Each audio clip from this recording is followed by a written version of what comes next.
बिस्मिल्लाहिर्रहमानिर्रहीम। अस्सलाम वालेकुम। आज 3 जून है और दिन है सोमवार का। आज बहुत बड़ा दिन है। पिछले 2 साल की सबसे बड़ी खबर सामने आई है। इमरान खान की बड़ी फतह हुई है और उस फतह पर कोहराम इस वक्त बरपा है। शरीफ ख़ानदान में भी, नून लीग में भी, इस पूरे निज़ाम में कोहराम बरपा है कि इमरान खान साहब को बरी किया गया है। शाह महमूद कुरैशी साहब को बरी किया गया है और बरी करने वाले बेंच में जस्टिस आमिर फ़ारूक साहब भी शामिल हैं। और किसी ने ट्वीट किया हुआ था कि अगर आमिर फ़ारूक साहब के बेंच से भी इमरान खान बरी हो गया तो इसी से अंदाज़ा लगा लें कि साइफ़र केस कितना बोगस था। उस पर आते हैं। पहले आपको मौसम का हवाल भी बता दें कि इस वक्त शहर इक़्तिदार में काली घटाएँ छा चुकी हैं और बादलों ने इस्लामाबाद को, शहर इक़्तिदार को अपनी लपेट में ले लिया है। ठंडी हवाएं चल रही हैं और कुछ देर बाद बहरहाल ये पता चलेगा कि ये जो काली घटाएं हैं, ये जो बादल हैं, रहमत की बारिश बरसती है या जिस तरह से हमने माहौल को तबाह कर दिया है क्लाइमेट चेंज की वजह से, खुदा न खास्ता वो बारिश नुकसानात करती है। लेकिन बताने का मकसद यह है कि शहर इक़्तिदार में जो घुटन थी, जो हब्स था, जो गर्मी थी, उसका जोर बहरहाल टूट चुका है। आगे क्या होता है वो कुछ नहीं कहा जा सकता।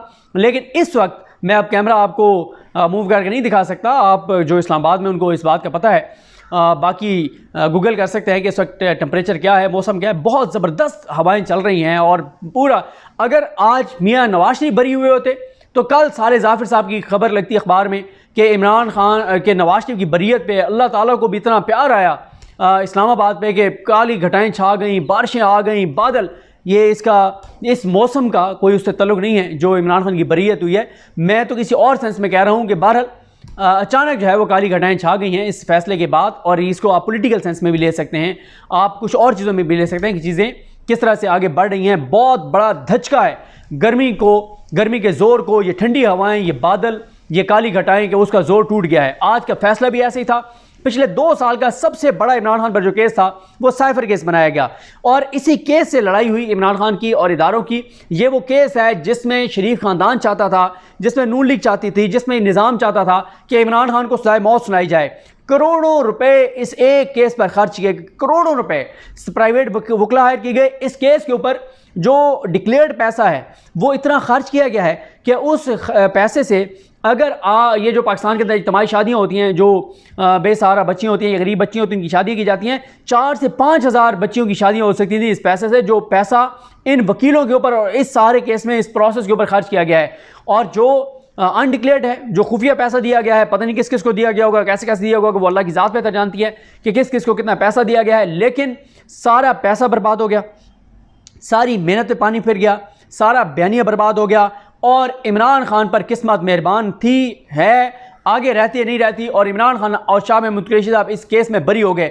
मैं आपको बताता हूँ कि उससे पहले कमर अदालत में क्या हुआ और वो भी आपको, चलें वहाँ से शुरू करते हैं कि आज हुआ क्या। कब ये लगा कि बस ये तो 1000% इमरान खान बरी होने जा रहे हैं और जब फैसला महफूज हुआ और हमने जाके और उनको एडवांस में शाह महमूद कुरैशी साहब की जो फैमिली थी उनको, उनकी बेटियों को, उनके बेटे को, जैन साहब को, मेहरबान, उनकी जो बेटियाँ, दीगर उनके फैमिली मेम्बर्स और इमरान खान साहब की बहनें अलीमा खान साहबा और उज़मा खान साहबा और हसन न्याज़ साहब की जो वालदा हैं, बल्कि मैंने उनको ये कहा भी सही, जो हसन न्याज़ साहब की वालदा हैं, मैंने कहा आंटी हमें आपका नाम तो नहीं आता, हसन भाई की वजह से, क्योंकि हमारी उनसे दोस्ती है तो उनकी वजह से हम आपको आंटी कहते हैं और बस यही है कि आप हसन न्याज़ी की वालदा हैं। नाम मैंने फिर भी उनसे नहीं पूछा। वो कहती हैं बेटा इतना काफ़ी है कि हसन की वालदा, बस इतनी आप कहा करें। तो उनको हमने जाके मुबारकबाद दी। ज़ाहिर है इसलिए मुबारकबाद दी कि एक उन्होंने सफ़र किया है और उन्होंने मुश्किल काटी है, वो अज़ियत से गुजरे हैं। इमरान खान साहब, शाह महमूद कुरैशी साहब, उनकी फैमिलीज़, तो उनकी शाह महमूद कुरैशी साहब की फैमिली भी, इमरान खान साहब की फैमिली भी, सब ये कह रहे थे कि जब तक फैसला अनाउंस नहीं हो जाता तब तक भाई हम तो मुबारकबाद वसूल नहीं कर रहे। लेकिन हम उन्हें कह रहे थे कि 1000%, 10,000%, 50,000% इसमें इमरान खान साहब और शाह महमूद कुरैशी साहब बरी होने जा रहे हैं। उसकी वजह यह है कि आज कमर अदालत में हुआ क्या। जो सलमान सफदर साहब, पहले तो जो FI के प्रोसिक्यूटर हैं प्राइवेट, जिनको इंगेज किया गया, जुल्फ़िकार अब्बास नकवी साहब, वो आए नहीं थे, जजेस बरहम हुए और फिर पहले इनसे कहा गया सलमान सफदर साहब से कि आप अपने दलाइल मुकम्मल कर लें। उन्होंने अपने दलाइल मुकम्मल किए, उसमें उन्होंने कुछ पॉइंट्स उठाए और फिर जब जुल्फ़िकार अब्बास नकवी साहब ने दलाइल दिए तो उनके दलाइल में कोई चीज़ नहीं थी। जजेस ऑफेंड हो गए, जजेस बरहम हो गए, जजेस गुस्से में आ गए। यहाँ तक कि जब से ये केस, कई माह से ये केस चल रहा था, इससे पहले भी ये 2 बार ये केस आया था इस्लामाबाद कोर्ट में, पहली मरतबा मैंने देखा है कि आमिर फ़ारूक साहब के सब्र का पैमाना लबरेज हुआ, उनकी आवाज़ ऊंची हुई कमर अदालत में और उन्होंने वकील साहब पे इज़हार बरहमी किया और उन्होंने यहाँ तक कह दिया कि जिस तरह से जज अबू अल हसनात मोहम्मद ज़ुल्करनैन ने यह फैसला सुनाया है, पूरी दुनिया से कोई इस केस को, इस फैसले को जस्टिफाई नहीं कर सकता। यहाँ तक आमिर फ़ारूक साहब ने कह दिया कि कोई इस केस में सबूत नहीं है। और क्या हुआ उससे पहले मैं आपको बता देता हूँ, फिर मैं माहौल पे भी आता हूँ कि माहौल क्या था। जो हेयरिंग थी उसमें ऐसा क्या हुआ, एक तो हेयरिंग में जो मियाँ गुल हसन औरंगज़ेब साहब हैं, उन्होंने जो स्टेट काउंसिल्स जो इमरान खान साहब के वकला को केस से जब बाहर कर दिया गया और स्टेट काउंसिल्स इमरान खान साहब और शाह महमूद कुरैशी साहब को दे दिए गए, तो उनसे एक तफसील मांगी गई थी। उस पर रिटन तफसीलात मियां गुल हसन औरंगज़ेब साहब ने कहा कि जमा कराएं कि इन दोनों वकीलों ने, एक का नाम हज़रत यूनुस है और एक का नाम मुझे भूल गया, हालांकि वो बहुत लायक वकील हैं, ये दोनों वकला को कहा गया कि आप दोनों रिटन बताएं कि आपने आज तक कितने, हाँ दूसरे वकील का नाम अब्दुर्रहमान, वैसे वो बड़े लायक वकील हैं, सरकार की तरफ से पेश होते हैं एडवोकेट जनरल ऑफिस से। उन दोनों को कहा गया कि आप रिटर्न दें कि आज तक आपने कितने ऐसे केसेस का ट्रायल खुद कंडक्ट किया है जिसमें आप वकील थे, आप असिस्ट नहीं कर रहे थे बल्कि आप खुद वकील थे, जिसमें वो सजाए मौत का केस था और आपने पूरा ट्रायल किया है। उसके बाद एक बार फिर सवाल हुआ कि रात तक इस केस को चलाने की वजह क्या थी, रात की तारीकी में भी चलता रहा। और फिर असल जो सबसे गेम चेंजर नुक्ता था जिसने पूरी बाजी पलट दी केस की, वो ये नुक्ता था कि 342 का बयान इमरान खान साहब का और शाह महमूद कुरैशी साहब का किस तारीख को हुआ। बताया गया कि 30 जनवरी को हुआ। अच्छा, हतमी दलाइल कब हुए? 30 जनवरी को हुए। अच्छा, फैसला कब आया? वो भी 30 जनवरी को आया। किस वक्त आया? 1:30 बजे आया। और 11 बजे खुद प्रोसिक्यूशन ने यह बयान दिया कि 11 बजे 342 का बयान रिकॉर्ड होना शुरू हुआ, 1.5 घंटा उस पर लगा। ये प्रोसिक्यूशन का केस है, इमरान खान साहब और उनके वकील का केस है कि 342 का बयान उनका हुआ ही नहीं है। अच्छा, उनका केस यह है कि 11 बजे से लेकर 12:30 बजे तक जो है वो 342 का बयान रिकॉर्ड हुआ इमरान खान का और शाह महमूद कुरैशी साहब का, और 11:30 से लेकर 1 बजे तक तकरीबन जो है वो हतमी दलाइल हुए, या तकरीबन को 12:30 बजे तक। और फिर 1 से 1:30 बजे के दरमियान जज साहब ने 77 पेजेस का फैसला भी सुना दिया। 70 पेजेस का, 77 पेजेस का इंग्लिश में लिखा हुआ फैसला जज साहब ने जारी कर दिया। इस पे मियां गुल हसन औरंगज़ेब साहब को यहां तक कहना पड़ा कि ये तो पहले से लिखा हुआ फिर फैसला तो आपने सुनाया है, वरना कौन सा जज है जो आधे घंटे में, 15 मिनट में, 10 मिनट में 77 पेजेस का फैसला लिख ले? कौन सा ऐसा रूए ज़मीन के ऊपर पूरी दुनिया में कौन सा ऐसा इंटेलेक्चुअल वकील है, कौन सा ऐसा मतलब जीनियस जज है, मतलब जो 10 से 15 मिनट में 77 पेजेस का फैसला लिख ले? ये वो पॉइंट था जो गेम चेंजर था। फिर एक मौके पे हुआ ये कि आमिर फारूक साहब ने सलमान सफदर साहब को कहा कि ये बताएं कि ये कह रहे हैं कि फैसला रिमांड बैक होना चाहिए। उस पर उन्होंने कुछ पॉइंट्स बताए अपने, जो भी उनके आर्गूमेंट्स थे, लेकिन उस पर मियां गुल साहब ने आमिर फारूक साहब से को बात की और तासुर ये मिला कमरा अदालत में बैठे हुए लोगों को कि मियां गुल साहब ने बड़े सख्ती से इस बात पे बात की कि ये हम कैसे कर सकते हैं रिमांड बैक, 3 माह से यहाँ केस चल रहा है। और ये कहा भी से फिर आगे चल के मियां गुल साहब ने कि 3-3.5 माह से यहाँ केस चल रहा है, पूरा हम साइफर का जो डॉक्यूमेंट्स हैं, जो मेरिट के ऊपर चीज़ें हैं, वो सारी डिस्कस कर चुके हैं। और यहाँ तक फिर आमिर फारूक साहब को भी बाद में कहना पड़ा, क्योंकि अगर आज ये फैसला 1-1 से बराबर हो जाता, आमिर फारूक साहब कहते हैं कि हम रिमांड बैक कर रहे हैं, मियां गुल साहब कहते हैं कि मैं बरी कर रहा हूं, कलअदम कर रहा हूं फैसले को, फिर ये मामला किसी तीसरे जज के पास जाना था, और तीसरा जज इस्लामाबाद हाई कोर्ट का कोई भी होता तो वो जज होता जो उन 6 जजेस में शामिल है, जिसने खत लिखा है, जिसने उस पर दस्तखत किए हैं। यानी उन जजेस को पता है कि हालात और मामलात और सूरत हाल क्या है। तो वो जज जब 1-1 से बराबर हो जाता, मामला रेफरी जज के पास जाता है, रेफरी जज कोई भी होता तो वो फैसला मियां गुल साहब के साथ देता, जैसे आपने टेरियान वाले केस में देखा क्या हुआ। तो इसलिए फिर आमिर फारूक साहब को भी कहना पड़ा कि हम बिल्कुल इसको रिमांड बैक नहीं करेंगे, और उन्होंने कैटेगोरिकल कह दिया रिमांड बैक नहीं होगा, क्योंकि उन्होंने कहा कि हामिद अली शाह साहब से हमने पहले पूछा था कि शाह साहब ये जिस तरह से ट्रायल हुआ है, क्या आप इस ट्रायल को सपोर्ट करते हैं? उन्होंने कहा ये बिल्कुल सपोर्ट करता हूं। और मियां गुल साहब ने कहा कि अगर आपका ये केस है आज प्रोसिक्यूशन का कि इसमें क्योंकि प्रोसीजर फॉलो नहीं हुआ तो लिहाजा आप ऐसे करें कि इसको रिमांड बैक कर दें, तो उन्होंने कहा ये बात आपको पहली पेशी पे आके कहनी चाहिए थी, आपने इतना अदालत का वक्त क्यों ज़ाया किया है? अब जब हमने सारा केस मेरिट्स के ऊपर भी देख लिया है, प्रोसीजर के ऊपर भी देख लिया है, आज आप आके कह रहे हैं कि जनाब आप इसको रिमांड बैक कर दें। फिर उसके बाद मियां गुल साहब ने भी कहा, उससे पहले सलमान सफदर साहब ने भी कहा कि आप क्या चाहते हैं कि चौथी बार हम भेजें अदालत को? पहले 2 बार आया, अदालत ने इसके प्रोसीडिंग को कलअदम किया, मियां गुल साहब ने किया था, और दोनों बार उन्होंने कहा जी दोबारा से ट्रायल करें। तीसरी बार फैसला हुआ है, अब ये आया, अब हम चौथी बार भेज दें और दोबारा उस जज को कहें कि तुम सुनो और तुम ही फैसला करो, जिसने 3 बार खिलवाड़ किया आइन और कानून के साथ। उसके बाद फिर एक जो अहम पॉइंट जो सलमान सफदर साहब ने रखा वो ये कहा, उन्होंने कहा कि पहली बात तो ये है कि हामिद अली शाह साहब जो हैं वो हर पॉइंट पे कहते रहे कि जनाब मैं आपको आखिर में बताऊंगा। जब आखिर में चीज़ें बताने की बारी आई है तो हामिद अली शाह साहब जनाब वो अदालत से गायब हो गए और बताया जा रहा है, जो हमारे सीनियर हैं असद मलिक साहब डॉन न्यूज़ के लिए रिपोर्टिंग करते हैं, वो ये कहते हैं कि हामिद अली शाह साहब नाराज़ हो चुके हैं, इस टीम से अलग हो चुके हैं। उन्होंने मजीद दलाइल देने से इनकार कर दिया। जब उनको कहीं से कहा गया कि आप डिलेइंग टैक्टिक्स इस्तेमाल करें, आप लटकाएंगे इसको, उन्होंने कहा सॉरी मैं इससे ज़्यादा नहीं लटका सकता। और जब उन्होंने ये बात कही तो उसकी वजह से नाराज़ हुए वो, और वो इस केस से अलग हो गए। फिर उसके बाद सलमान सौदा साहब ने कहा कि साइफर का आज तक 3 चीज़ें उन्होंने कहा सामने नहीं आ सकी। साइफर का मतन सामने नहीं आ सका, कि साइफर मतलब डॉक्यूमेंट सामने नहीं आ सका, साइफर का मतन सामने नहीं आ सका, और एक सिक्योरिटी बुक है जो साइफर के वाले से वो सामने नहीं आ सकी। पहले नहीं आ सकी थी, रिजवान अब्बासी नहीं दे रहे थे, ना ट्रायल कोर्ट में, ना हाई कोर्ट में, ना सुप्रीम कोर्ट में। फिर हामिद अली शाह साहब आए तो उन्होंने हाई कोर्ट में पेश कर दी। उन्होंने कहा कि आज तक जब साइफर सामने ही नहीं आया, ओरिजिनल साइफर, तो आप कैसे कह सकते हैं कि साइफर में ये बात नहीं थी जो इमरान खान ने उसको जो है वो तोड़ मरोड़ कर पेश किया, इमरान खान ने अपने ज़ाती मफाद के लिए पेश किया। एक तो ये बात। दूसरा, उन्होंने बड़ा अहम पॉइंट सलमान सफदर साहब ने कहा कि इन्होंने केस इमरान खान पे ये बनाया है, 2 दफ़ात लगाई हैं। एक दफ़ा ये लगाई है कि इमरान खान ने जानबूझ के छुपाया, अपने पास रखा है। एक है कि इमरान खान से की नेग्लिजेंस की वजह से उससे गुम हो गया। उन्होंने कहा दोनों चीज़ें एक साथ नहीं हो सकती, या नेग्लिजेंस से गुम हो सकता है या जानबूझ के आप अपने पास रख सकते हैं।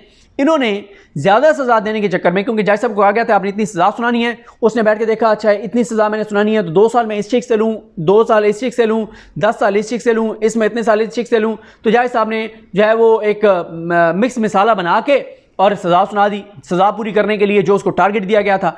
उन्होंने कहा ये दोनों चीज़ें पैरेलल एक साथ कैसे हो सकती हैं कि जानबूझ के अपने पास रखा और गुम हो गया। ये भी एक जो है वो पॉइंट था।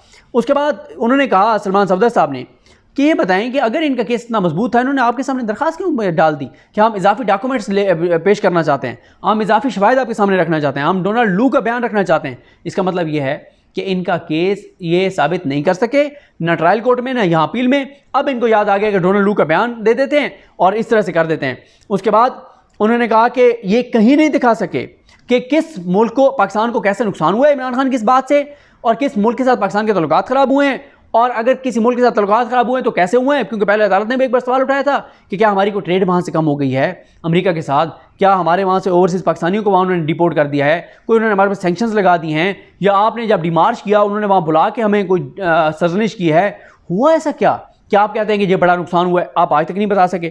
आप आज तक नहीं बता सके कि भारत ने कैसे फ़ायदा हमारा उठाए। सारी चीज़ें आपने भारत के वेबसाइट से राना सनौला के बयान ला के रख दिया कि राना सनौला के बयान भारतीय वेबसाइट्स पे लगा हुआ है, ये आपने सबूत रखा। उसके बाद उन्होंने कहा सलमान सफदर साहब ने कि आज तक ये साबित नहीं कर सके कि किस SOP के तहत, कौन सा कानून है, कौन सा डॉक्यूमेंट है जिसके तहत इमरान खान साहब की जिम्मेदारी थी साइफर को सिक्योर रखना, इमरान खान को वापस भेजना था, इमरान खान ने वापस नहीं भेजा, इमरान खान के हवाले हुआ, आज़म खान ने कही कोई चीज़ रिकॉर्ड पे नहीं है। फिर उन्होंने एक और बात की कि प्राइम मिनिस्टर ऑफिस ने तो बता दिया था फॉरेन ऑफिस को कि साइफर गुम हो गया। फिर उसके बाद जो फॉरेन ऑफिस ने करना था वो फॉरेन ऑफिस ने क्यों नहीं किया। ये सारी चीज़ें हुई। और उसके बाद ये भी कहा गया कि रियासत का बहुत खर्चा होगा अगर इसको रिमांड बैक किया जाता है, बैरून मुल्क से गवाहान को बुलाया गया, इतना पैसा हुआ लगा 2 बार, ये सारी चीज़ें। यहाँ पे फिर बहुत इजहार बरहमी किया उन्होंने। आमिर फारूक साहब भी बहुत जो है उन्होंने बहुत इजहार बरहमी किया। उन्होंने कहा कि आपके पास कोई जवाब नहीं है, कोई सबूत नहीं है, आप केस नहीं बना सके, और उठ के चले गए। फैसला महफूज। जैसे ही फैसला महफूज हुआ उसके बाद तो जनाब एक एक सेकंड बड़ा मुश्किल से तहरीक इंसाफ वालों को गुजरा। प्रोसिक्यूशन वालों की कोई दिलचस्पी नहीं थी, उन्हें पता था कि हम केस हार चुके हैं।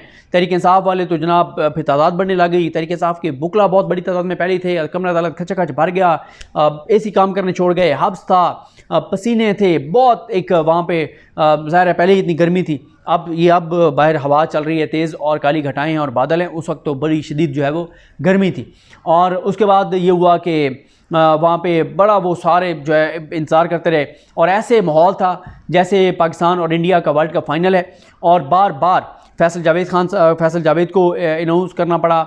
आमिर डोगर साहब ने आके माइक पे रुस्तम पे खड़े होकर ऐलान किया कि कोई नारे नहीं लगाएगा, कोई यहाँ पे कोई ऐसा कुछ नहीं होगा, अदालती डेकोरम का ख्याल रखना है।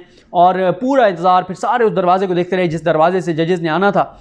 और बिल्कुल फिर जैसे जजेस आए सब ने पहले सब खड़े हुए एहतराम में, अदालत के एहतराम में खड़े होते हैं सब जो लोग कमरे अदालत में मौजूद होते हैं। जजेस बैठे, उन्होंने फैसला सुनाना शुरू किया। सब ने सांसें रोक ली, पिन ड्रॉप साइलेंस थी। और उन्होंने फिर बताया कि इस केस में इन अपीलों को मंजूर किया जाता है। इमरान खान और शाह महमूद कुरैशी को बाइज़्ज़त बरी किया जाता है, और अगर ये किसी और केस में इनकी गिरफ्तारी नहीं है कि इनको फौरी तौर पर रिहा कर दिया जाए। और उसके बाद जैसे जजेस उठकर गए तो कमरा अदालत नारे तकबीर, नारे रिसालत, नारे हैदरी से गूंज उठा, और ज़ाहिर है फिर उस मौके पे बहुत जज्बाती मनाजिर थे। इमरान खान साहब की बहनें हों, शाह महमूद कुरैशी साहब की अहलियाँ हों, उनकी शाह महमूद कुरैशी साहब की बेटियाँ हों, सब उनके जो फैमिली मेम्बर्स थे वो अश्कबार थे, उनकी आंखों में आंसू थे। ज़ाहिर है उन्होंने एक तकलीफ़ से गुजरे हैं, लेकिन आज उनकी फ़तह का दिन था। आज इमरान खान के बयानी की फ़तह का दिन था।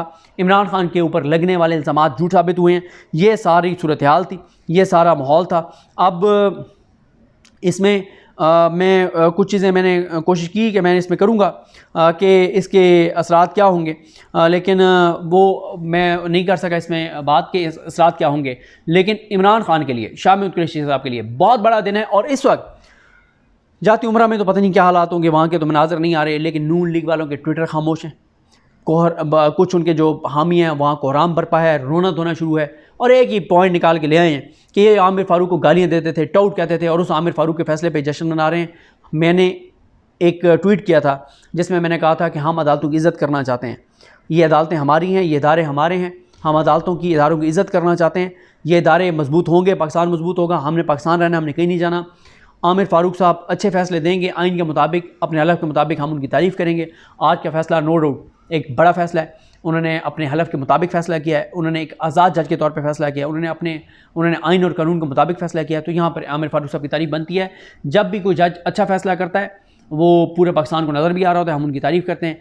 और अगर कोई जज बुरा फ़ैसला देता है और चाबी वाला खिलौना बन जाता है, आलाकार बन जाता है, तो फिर हम उस पर तनकीद भी करते हैं। तो जहाँ पे कोई जज अच्छा फ़ैसला करेगा उसकी तारीफ़ होगी, गलत फ़ैसला करेगा तनकीद होगी। पूरे पाकिस्तान को पता होता है कि कौन सा फ़ैसला आइन और हलफ और कानून के मुताबिक है और कौन सा कहीं से लिख के दिया गया और चाबी दी गई है। ये बात लोगों को बड़े आसानी से समझ आ जाती है।